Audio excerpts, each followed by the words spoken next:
And we have strong laws to make sure our I'm forests about are to feed replanted my and well managed to protect wildlife habitat and water. 163 So the next time the gram weather ball comes in, python. it's gonna be a wet one. Just say the I'm forecast calls for trees. gonna feed him this little guy right here. It's time to turn heads in a Toyota. Little rat. Started in the mouth on obviously Pinky Mice, Hoppers, and he's on rats now. I just let this guy warm up a little bit, put a little heat lamp over him, let him warm up, and now he's that guy's dinner. So come here, bud. As a middle school math teacher, sometimes I need my money a little before my check comes in. So I use the Earning app to use the funds for classroom supplies, for any bills that I have to get paid, like rent of last week. And I think that As you can see, my snake's pretty interested. I went to go get him sexed today. I wasn't sure what he was, boy or girl. And I thought it was a girl just because of the tail. And I got him probed. Got her, probed today. And sure enough, it's a female. And as you can see, she is very interested in that rat. I feed her once a week on Saturdays. So today's that day. I'm kind of thinking about moving that hide that she's in to give you guys a bit better of a view. But you're allergic. Do you A? Let me see if I can do that.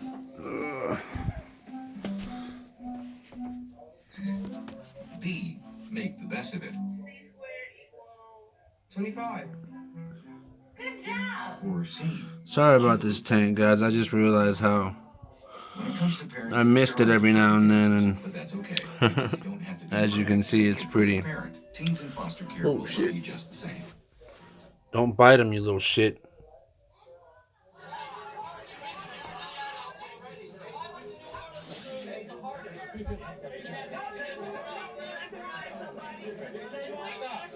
Stop, please. We're here because David Koresh and his followers killed 4 ATF. There he goes. Following this tragic incident, the ATF requested FBI support. We've responded with necessary personnel. Sorry, buddy, but you're fucked.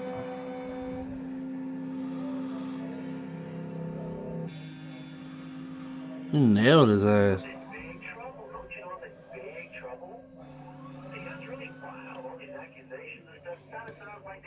You got him right in the side of the head.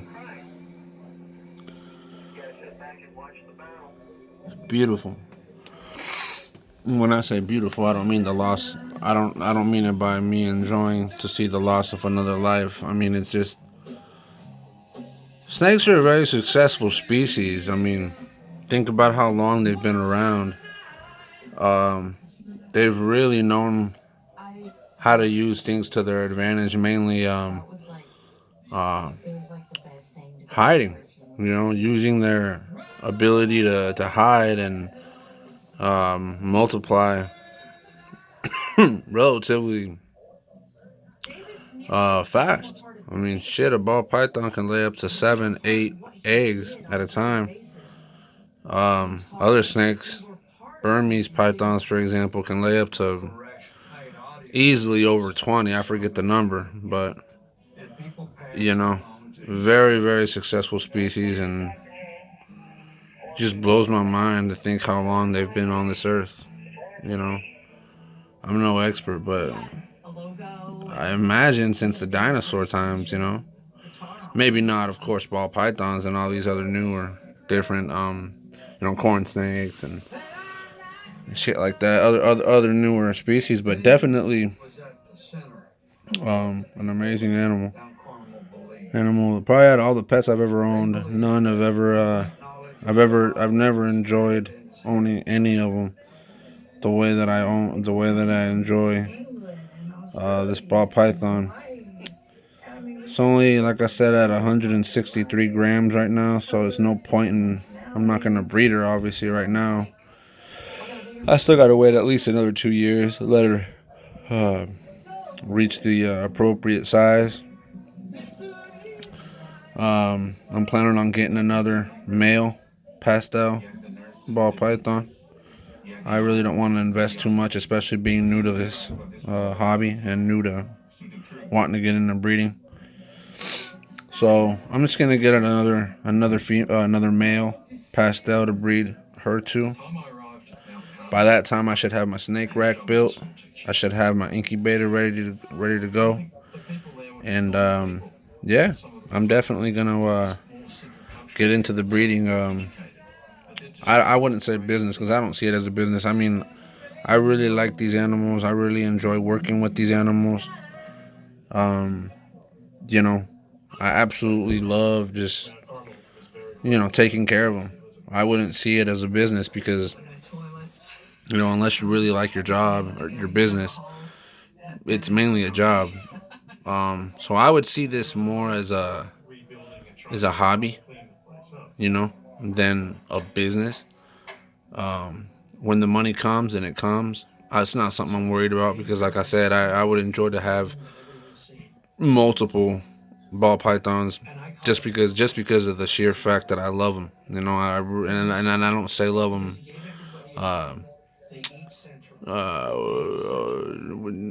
teeth out. I mean, I say it with all honesty. I really, really like these animals. So yeah. All right, damn, he's done. It's funny because when I first got this guy, he was a little noodle. He was only 88 grams. So he was a tiny little guy. Only had one previous meal before I got him. And it'd take him a while to figure out, where to strike, how long, when to let go of the animal. Sometimes he'd let go of him, not realizing that the animal was still alive. So it'd take him a while. A lot of times it'd be pretty hard for me to watch the animal suffer so much. But now he just gets him. This one took him a little longer than usual, but there's times where he gets him, and I swear it's no more than 10 seconds, and that red is dead. Great eater, hasn't missed a single meal. I feed him on Saturdays. I think a couple times I fed him a small little tiny mouse just as a snack in between, just to fatten her up as much as I can. So that way, because these animals are notorious, I wouldn't say notorious, but they're known for going off feed. So when that happens, I want to make sure that my animal has enough reserves to where I'm not worried about it.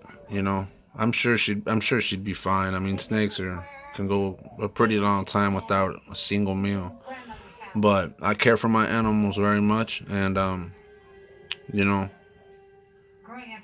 want the best for them. So like I said, every week and every once in a blue moon, in between that week, I'll throw in a little tiny mouse just to give her an extra snack. Look at her belly. She's a nice, healthy pastel ball python.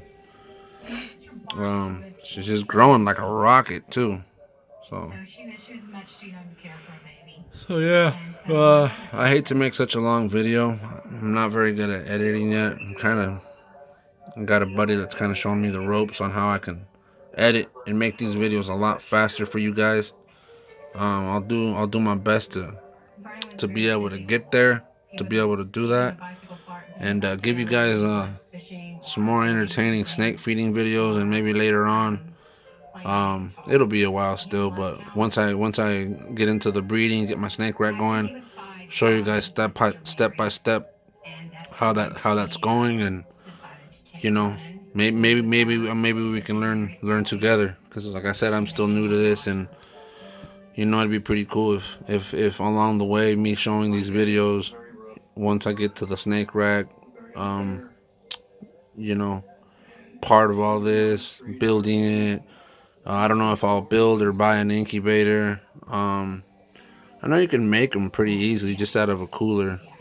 Spend about $100 on a cooler, get a couple heat mats, and some what do you call those? Heat thermometers or whatever you want to call them. And you're pretty much set. I'm sure I'm missing a couple more details, but like I said, I'm not sure. I'm not quite there yet. I still got a while to go. This snake isn't even close to size to being able to breed. So, but I'll keep you guys posted. I'm gonna end this video because it's gonna take forever. Well, actually, I don't know. I might just let it go. Let it keep playing so you guys can see it eat its meal. And again, I apologize for how messed up the tank is. I will definitely be cleaning that for the next video. That tasty, bud. I keep wanting to call him bud or boy or refer to her as a him. I just found out today, actually. I went to the pet store and there was a dude there that can sex the snakes, and what he did was probe them. Charged $5 per snake. I only have one. This little guy right here. See what I mean? This little girl right here. And like I said, I figured she was a female because of the shortness of her tail. I was pretty positive it was a female, and my gut instinct was right. It's definitely a female, 100%. So that was good news. Females can be worth in certain occasions be worth more than the males. Now this snake isn't anything particularly special. I mean, it's special to me. It's my pet, but it's not a particularly expensive impressive morph. It's just a normal ball python. A normal pastel ball python. My plan is to breed her to another. I'm so sorry. Her to another pastel ball python, and there's a chance of getting a super pastel. That would be my holdback. That super pastel, if I get it, because the chances are slim of getting the super pastel. I would definitely hold back the super pastel. This snake I will always keep. This snake will always have a home with me because it was my first snake. So I will never, ever, regardless of how successful I may get in this breeding thing, breeding adventure that I'm going to be doing. I'll never get rid of her. Just she's very special to me because she was my first ball python. So she'll always have a home with me. As long as I'm alive, she will always have a home. Let me show you guys her enclosure real quick. I think the camera might weird her out a little bit. So she's got her hide right here. It's got the a heat bulb up there that I don't always turn on. Just when it's kind of cold outside. He's got his heat mat underneath. He's got his hide there for when he wants to cool off. He's got water on his cool end, some water on his warm end. You want to change the water out as much as you possibly can. Doesn't necessarily mean you have to do it once every single day. If you can, fantastic, that's great. But if you can't, at least once a week. More than once a week, I would say is just bad. It's not responsible as a pet owner. Humidity, you want to keep it around, I'd say 60. Mine's a little bit low right now, but I got back from the pet store and he was really cold, so the last thing I wanted to do was mist his tank. So he's almost done with she is almost done with her meal. It's taking me, I'm gonna be referring to her as a him for a good while. Look at that. Look at that. Is that tasty, girly? Is that tasty? Damn. Damn, I wish I had cleaned this before I made this video.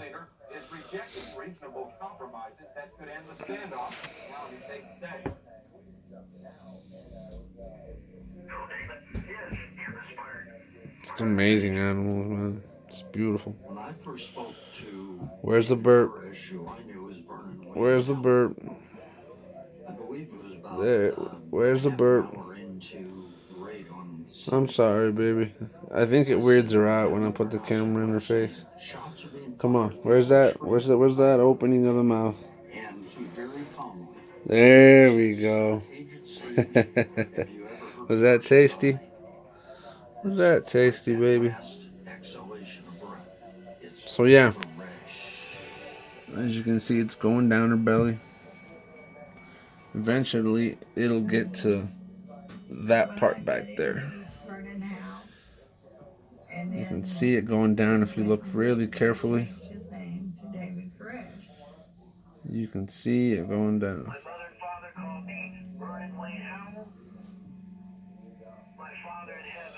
And you know, another thing to point out about these guys is they grow extremely fast. I used to have bearded dragons, and you know, they grow fast, but I swear with these guys, it's almost like you can see them grow. Look at that. Look at that. The camera's not really catching it, but my goodness, that is what. Look at that gut. Compared to her tiny little neck, it's stretched out right now, so it looks bigger. But look at that big girl. That is a big girl. God in heaven has a book called Truth. A book that no man can reveal but who himself. Hey, sweetie. So when we start getting into subjects Hey, sweetie. and the world wants to twist up and turn I around, love my baby. to be honest, looks like Was that good? a butt whooping in their future. Was that tasty? She's like, get that camera out of my damn face. Get that thing out of my face, man. So yeah, I'll end it there because nobody's going to want to watch such a long video. They won't even click on it once they see how long it is. But yeah, this is I have yet to name her. Because I thought it was a boy at first when I first got it. And then I just kind of just didn't really think about a name. But anyway, this is her enclosure. Like I said, warm side, cool side. The only reason I put this light up right now was for the video so that there would be lighting. But I never keep this one on. That's just there so that when I make videos, you know, it's not so dark. This light right here is just a purple light that I turn on only when it's kind of cold. Today was kind of a chilly day, so I decided to turn it on. Usually just with their heat mats, they're okay. They don't really need much more. But yeah, if you want to buy a ball python, they're fantastic pets. They need humidity about 50 to 60 degrees. Hot spot, no more, definitely no more than I'd say 85 degrees. It wouldn't necessarily hurt them if you went a little bit above that, but 80, 85 degrees, hot spot, and they're good. And the hides are a must. These animals are very shy. These animals do not just like to be exposed out in the open. So a hide is a must on both ends of the tank. Now, one more thing. If you want to go with the tub, tubs are perfectly fine too. You can get a tub. Just make sure you get the tubs that have the locking side bracket things. Because these animals are excellent escape artists, just like any other snake is. And it will get away as soon, before you even know it, if you just put a regular top on. I use these guys right here. These go on like this. Just like that, and that keeps them from getting out at night because they're very active at night, and they could easily just pop out of that tank. But like I said, tubs are completely fine. You can use any type of substrate. I use cheap old Aspen, about $10 a bag. I fill this guy up with about 2 bags. You can use any aspen you want. You can use forest floor. Definitely more expensive. Coconut husk, even more expensive, I think. I'm not sure about the prices exactly because all I've ever used is aspen, and it's pretty cheap. But yeah, very easy to maintain. Very, very easy. I mean, I spend you buy a small rat, feed them once a week. You do the math. $2.50 a rat. Some places you can even get them for $2. You do the math. I mean, they're very easy to maintain. Very, very easy. And they're just fantastic animals. Fantastic. Stress relieving. They're therapeutic. Get off work on a stressed out day. Sit on my bed. Just let them chill on my hand. And I swear, they just calm me down. They're just great pets. So yeah, I'm going to end this bitch because I just hit 20 minutes. And I doubt I'll even get 15 people to watch this video just because of how long it is. But to whoever does end up watching it, I hope you enjoyed it. I hope you don't judge, and can give me some positive feedback. God bless. Deuces.